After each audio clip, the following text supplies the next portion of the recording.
ఈరోజు ప్రత్యేకతల్ని ఒకసారి చూద్దాం. హిరోషిమా మానవాళి మరచిపోలేని విషాదం. ఆగస్టు 6 ప్రపంచ చరిత్రలో మానవాళి ఎప్పటికీ మరచిపోలేని బ్లాక్ డే. ఒకే ఒక బాంబు, ఒకే ఒక ఉదయం, ఒక నగరం మొత్తం బూడిదైపోయిన రోజు. అదే హిరోషిమా దినోత్సవం. రెండవ ప్రపంచ యుద్ధం చివరి దశ 1945 సంవత్సరం అమెరికా జపాన్ మధ్య యుద్ధం తారాస్థాయికి చేరింది. యుద్ధాన్ని త్వరగా ముగించాలని అమెరికా ఒక భయంకరమైన ఆయుధాన్ని సిద్ధం చేసింది. దాని పేరే మాన్ హాటన్ ప్రాజెక్టు ద్వారా తయారైన అణుబాంబు. ఆ బాంబు పేరు లిటిల్ బాయ్. బరువు 4000 కిలోలు, పొడవు 10 అడుగులు. 1945 ఆగస్టు 6వ తేదీ ఉదయం 8:15 జపాన్ లోని హిరోషిమా నగరంలో ప్రజలు ఎప్పటిలాగే తమ పనుల్లో ఉన్నారు. పిల్లలు స్కూల్కి వెళ్తున్నారు. అదే సమయంలో ఆకాశంలో అమెరికాకు చెందిన B-29 బాంబర్ విమానం ఎనోలా కే హిరోషిమా మీదుగా వచ్చింది. పైలట్ పాల్ టిబెట్ బటన్ నొక్కాడు. లిటిల్ బాయ్ కిందకు జారింది.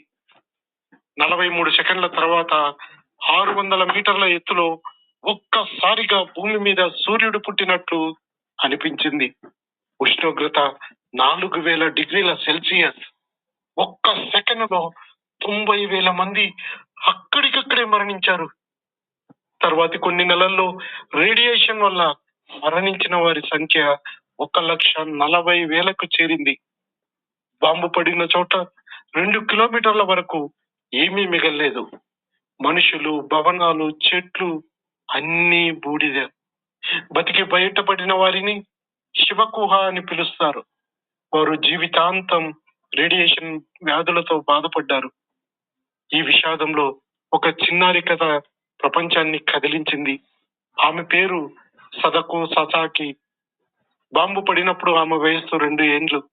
12 ఏళ్ల వయసులో లుకేమియా బారిన పడింది. 1000 కాగితపు కొంగలను చేస్తే కోరిక తీరుతుందని నమ్మి ఆసుపత్రిలో 1000 ఒరిగామి కొంగల్ని చేసింది. కానీ ఆమె కోరిక తీరలేదు. అప్పటి నుండి కాగితపు కొంగ శాంతికి చిహ్నంగా మారింది. ఈ రోజు హిరోషిమాలో ఆ బాంబు దాడికి గురైన భవనాన్ని అలాగే ఉంచారు.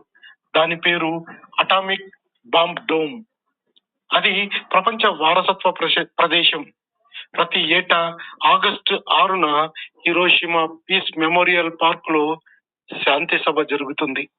జపాన్ ప్రధాని, ప్రపంచ దేశాల ప్రతినిధులు వచ్చి నివాళులు అర్పిస్తారు. మన తెలుగు రాష్ట్రాల్లో కూడా ఈ రోజున స్కూళ్లలో శాంతి ర్యాలీలు, అవగాహన సదస్సులు జరుగుతాయి. హిరోషిమా మనకు ఒక గుణపాఠం చెబుతుంది. యుద్ధం ఎవరికి విజయాన్ని ఇవ్వదు. అణ్వాయుధాలు లేని ప్రపంచమే సురక్షితమైన ప్రపంచం. మరో హిరోషిమా వద్దు, మరో యుద్ధం వద్దు.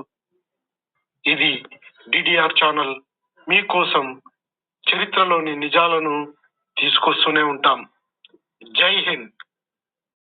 DDR ఛానల్ ప్రసారాలు మీకు నచ్చుతున్నాయని ఆశిస్తున్నాను.